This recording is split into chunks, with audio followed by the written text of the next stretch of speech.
Omicidio nella tarda serata di ieri alla zona industriale a nord di Agrigento, in contrada San Benedetto. La vittima, ucciso con decine di coltellate, è un meccanico favarese, Giuseppe Matina, 40 anni, chiamato da tutti Dario, di Favara, proprietario di un'officina, ed è proprio lì che si è consumato il delitto.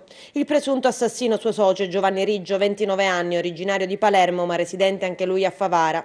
Riggio, dopo aver accoltellato a morte la vittima, lo ha legato con del nastro da imballaggio trasparente ai piedi e lo ha posizionato tra due auto.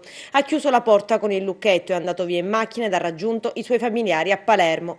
Intorno alle 4 si è presentato in questura al Brancaccio e si è costituito. Il presunto killer ha confessato il delitto, ancora sporco di sangue, e ha consegnato anche l'arma con cui avrebbe colpito Matina. A quel punto è stata contattata la squadra mobile della Polizia di Agrigento diretta da Giovanni Minardi.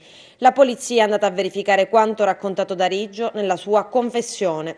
Per aprire l'officina è stato necessario l'intervento dei vigili del fuoco.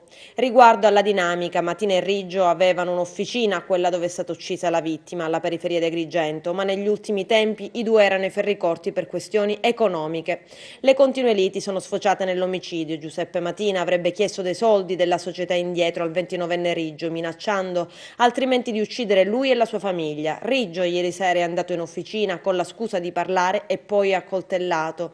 Lo ha legato con del nastro da imballaggio trasparente, lo ha posizionato tra due auto, ha chiuso la porta con il lucchetto e è andato via.